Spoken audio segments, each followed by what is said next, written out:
अब हम आते हैं परचेज की तरफ। परचेज की विंडो पे सबसे पहले हमें वेंडर देखना होगा। हमारा एक वेंडर है एबीसी, और परचेज के लिए जो आइटम्स हैं ऑलरेडी इस वेंडर का जो बैलेंस है वो 3,10,125 रुपये। क्रेडिट बैलेंस वेंडर्स का जो बैलेंस है वो बाय डिफॉल्ट क्रेडिट बैलेंस होता है। और ऑलरेडी जो इसका, और अगर मैंने इसका लेजर लेना हो तो सिंपली मेरे पास यहाँ पे व्यू लेजर का बटन है। वेंडर का लेजर मेरे सामने खुल जाएगा, जो कि मुझे बता रहा है कि 1 जनवरी को एक परचेज हमने की थी 200 बॉटल्स 19 लीटर की एम्प्टी 1500 के हिसाब से हमने बाय की थी, 3 लाख रुपए का बिल बना।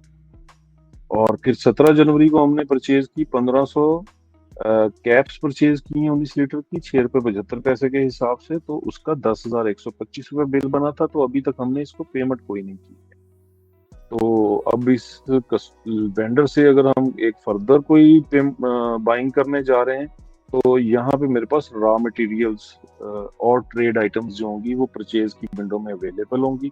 लेट्स से मैं कहता हूँ कि हमने इससे 1500 कैप्स और खरीदे हैं, और इस दफा जो खरीदे हैं वो 6 रुपये 45 पैसे में हमें ये मिले हैं, तो 9,675 रुपये इसका बनता है। एंड लेट्स से मैं कहता हूँ कैश इसको हमने पेमेंट की है, और 9,675 की बजाय 10,000 पूरा किया है, राउंड पेमेंट इसको कर दी है। डेट आप चेंज कर सकते हैं एज ए एडमन, और जो आपका स्टाफ होगा उन्हीं को सिर्फ डेट का बॉक्स नजर आएगा जिनको आपने डेट चेंज का राइट दिया होगा। अगर आपने डेट चेंज का राइट नहीं दिया हुआ तो उनको डेट चेंज का बटन नजर नहीं आएगा। ये एक परचेज की एंट्री हमने कर दी। तो इस परचेज से क्या हुआ है, एक तो उस आइटम का जो स्टॉक है वो प्लस हो गया है, दूसरा उस वेंडर का बैलेंस जो है वो एडजस्ट हो गया। उस हिसाब से हमारे पास 7,900 का स्टॉक अब कैप 19 लीटर का आ रहा है। इस स्टॉक की आपने डिटेल देखनी हो, हिस्ट्री देखनी हो, तो अगेन रिपोर्ट्स में जाएंगे और यहाँ पे आइटम लेजर अवेलेबल है। लेजर इज इस तरीके से हम देख रहे हैं कि 3 तरह के लेजर हमारे पास अवेलेबल हैं। कस्टमर वेंडर जो पर्सन्स के लेजर हैं वो वन टाइप है। नंबर 2, आपके अकाउंट्स के जो लेजर हैं, जैसे जो जनरल लेजर जिसे हम कहते हैं, आपका कैश का लेजर, आपका बैंक का लेजर जिन्हें कैश बुक और बैंक बुक भी कहा जाता है, आपका किसी भी एक्सपेंस हेड का लेजर, तो ये वो उसे जनरल लेजर कहा जाता है। और तीसरी लेजर की किस्म जो है वो आइटम लेजर है। तो आइटम लेजर में अब हमारे पास यहाँ पे तमाम आइटम्स हमारे सिस्टम में जो हमने ऐड की हुई हैं वो यहाँ पे आ रही हैं। लेट्स से कि कैप 19 लीटर में सेलेक्ट करता हूँ और मैं कहता हूँ कि 1 जनवरी से लेके अब तक का, आज के दिन तक का मुझे लेजर निकाल दें।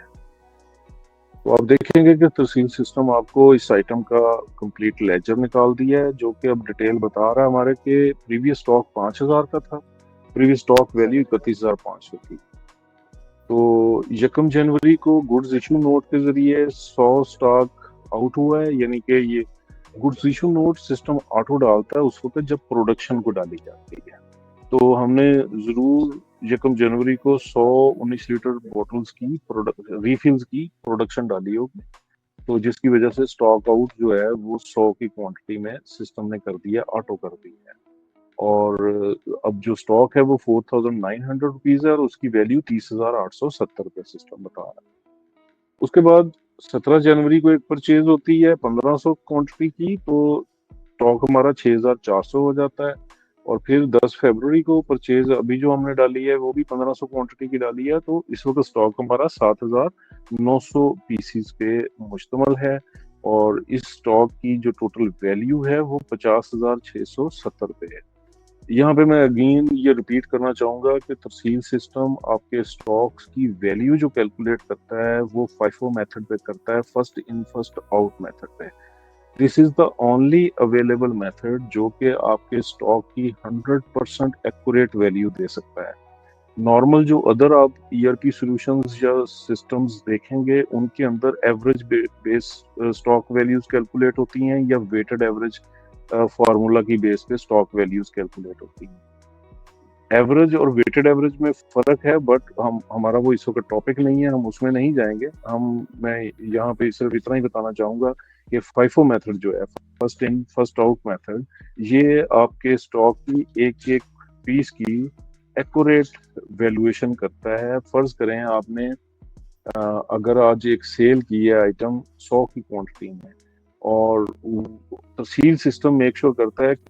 तो अभी हम परचेज रिटर्न पे थे, तो परचेज रिटर्न का मैं बता रहा था कि हमने परचेज रिटर्न भी, जिस तरह सेल रिटर्न किसी सेल के अगेंस्ट की जाती है, इसी तरह परचेज रिटर्न भी किसी परचेज के अगेंस्ट की जाती है। And there are set rules. उन रूल्स में क्या है कि परचेज रिटर्न करते वक्त आपने जो ओरिजिनल परचेज में क्वांटिटी बाय की थी उससे ज्यादा की रिटर्न नहीं डाल सकेंगे, और रिटर्न करते वक्त प्राइस भी आप चेंज नहीं कर सकेंगे, तो कम क्वांटिटी आप डाल सकते हैं। तो इस तरीके से हमने परचेज रिटर्न का मामला देखा है। और परचेज रिटर्न भी अगर आपने कैश साथ रिसीव किया है तो आप इसको कैश एज ए रिटर्न डालेंगे, अदरवाइज क्रेडिट करेंगे तो उस कस्टमर के आपके उस वेंडर के लेजर में ये रिटर्न एडजस्ट हो जाएगी। और आपको रेस्ट ऑफ द अकाउंटिंग की आपको फिक्र करने की जरूरत नहीं है। तरसील सिस्टम बैक एंड अकाउंटिंग को खुद मैनेज करता है।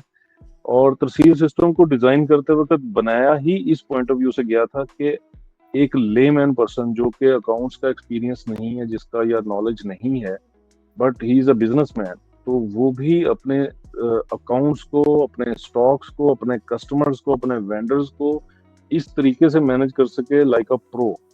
ठीक है कि एक प्रोफेशनल अकाउंटेंट जिस तरह करेगा या एक चार्टर्ड अकाउंटेंट किस तरह करेगा, तरसील सिस्टम आपकी हेल्प करता है एक नॉर्मल और लेमैन आदमी को भी कि अपने अकाउंट्स को, अपने स्टॉक्स को इस तरीके से प्रॉपरली मैनेज कर सके।